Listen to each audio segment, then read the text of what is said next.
Hi, I'm Tricia, Research Manager at Immerse. I'm Christina, Curriculum and Assessment Manager at Immerse. Welcome to Connecting the Dots, Converse on the Verse. This show is all about diving into the pedagogy and efficacy behind Immerse, the first virtual reality language learning platform designed specifically for live language teaching and learning. In this episode, we look at how we assess members in Immerse.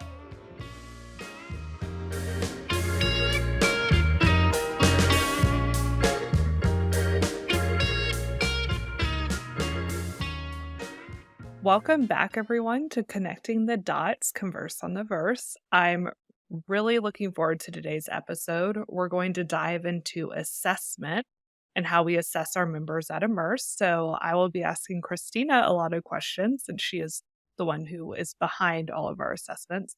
So Christina, let's start with when someone joins Immerse, do we have any type of assessment to let them know what type of class they should take? Yes, we do. So, as soon as somebody joins Immerse, they're prompted to take our placement test. And this placement test, because we worked on it together, but it branches them.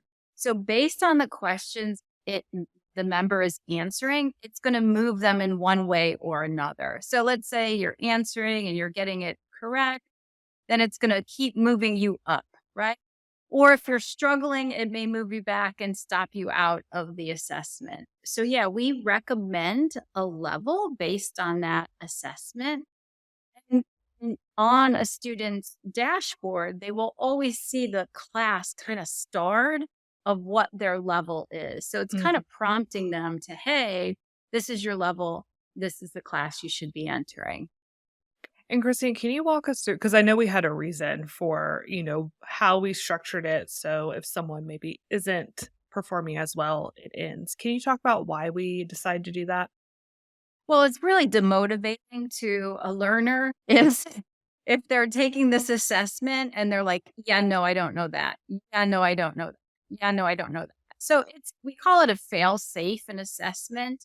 We always offer a fail question so you end on a more positive note, so you never feel demotivated as a learner. Yeah, no, I think that's really important. And last question about this pre-assessment, and I do want to move on. I know we have some, post-assessments too, but what does this assessment, or let me go back. How do we design this? Like, does it link back to CFIR statements, actual statements? Did we just come up with these questions? Okay, great question. Yes, it links back to all of them and more. So what we look at is we look at all the CFIR statements that we are doing within a level. We look at the core ones. The core ones are those that we really consider to be the building blocks of a language that level. And we are then giving members questions related to those core competencies. Okay. So, and think about it, if you can identify what there is and there isn't in a neighborhood, we know you have the be verb and we know you have singular plural, right? So actually hitting more than one competency. So been really strategic about which competencies that we're putting on there, because we don't want to inundate a member with 30 questions, right?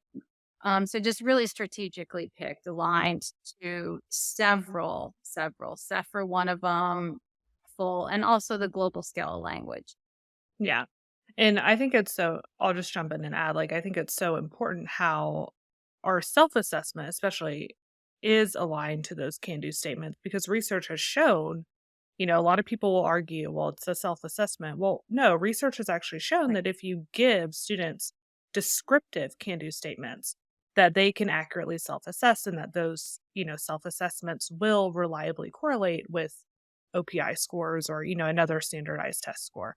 So I think that's really important to note as well.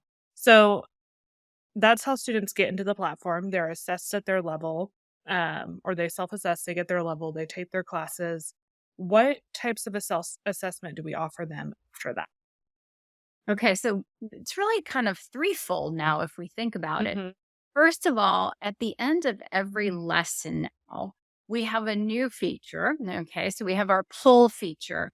So we're using that as a self-assessment. So just exactly what you talked about before, Mhm. we know that students can honestly self-assess, right? If it is targeted towards a specific statement.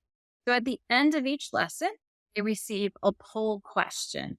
Sometimes the poll question is them stating their comfort level with that skill, but sometimes Mhm. their poll question is kind of like a quiz question, like which state is the best response. Okay. So that's the first level of assessment. So by the class. We also have our avatar scenes, right? So Mhm. a member can go in and practice with an avatar just what they learned in that lesson. And that is another form of self assessment. Now, it may represent a single lesson, or they may go in and practice with an avatar after they've done 4 or 5 lessons and see all Right. that language with the avatar. So it's not only a lesson assessment, it may serve Mhm. as more of like a unit assessment, so to speak.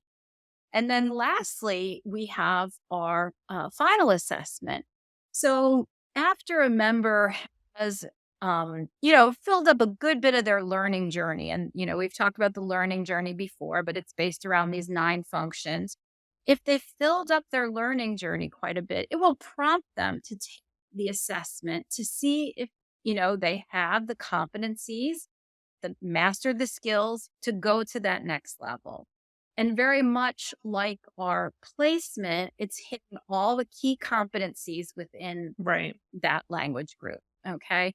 And there's audio and there are images and there's, just like what they've been doing in the lesson. So they'll take that, it will prompt them to say, hey, you're awesome, move up. Mhm. Or maybe we need to focus a little bit more on this level before we're ready to go up. Members can take it at any time, although it Yeah. is, we do prompt them at the end. After I'm not, excuse me, not the end, but after they filled up a good bit of their learning journey. Yeah. Yeah, I think we prompt them after 80%, which Mhm. is it's just so important because it helps guide them too. I think as a language learner, for us as, experts in the field, it's kind of the steps you need to go through and what you should do, but for the average language learner who might not know, "Okay, what should I do next? Am I ready to move on to the next level?" It's really helpful, and it also helps us know as a company, are people reaching the level they should after taking this amount of classes?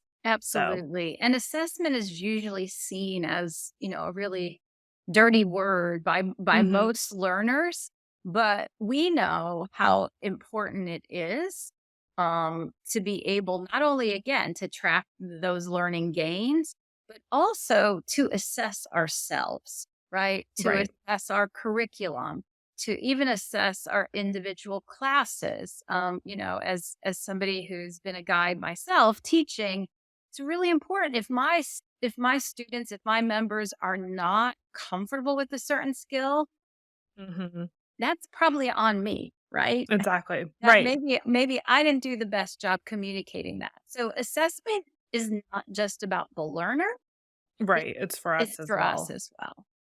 Well, and I think what you mentioned, I'm going to backtrack a little bit, but you brought up the AI scenes. And I think those are a perfect example of if a learner wants to practice, but at the same time kind of self assess, it's not like they get a Right. grade, but see, am I able to do this? That's a really safe environment that doesn't necessarily feel like that traditional assessment exam that kind of has this negative connotation and a lot of anxiety.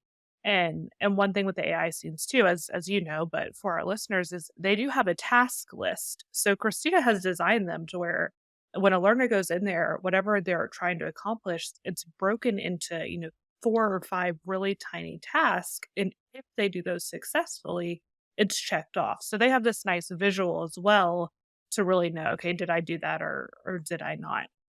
Right, absolutely. And the other piece I want to mention about assessment is, with our foundations learners, and we've done a podcast on foundation, but we've actually built into their prep materials now after, either before the lesson or after the lesson, we prompt them with which avatar scene they may want to go and practice Mm, as both a prepare for the class kind of thing, but also after class. here's where I can go and further practice this. So those have been built into our prep materials for foundations learners.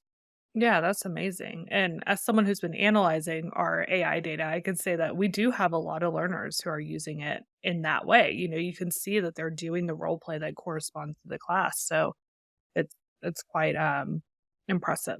Oh, that's good to hear. Well, yeah. Well, Good to thank you, Christina, for coming on today. Thank you for letting me, ask you a million questions about how assessment works in Immerse. I think you gave a really good overview, and it's will give everyone a good understanding of kind of how we do things.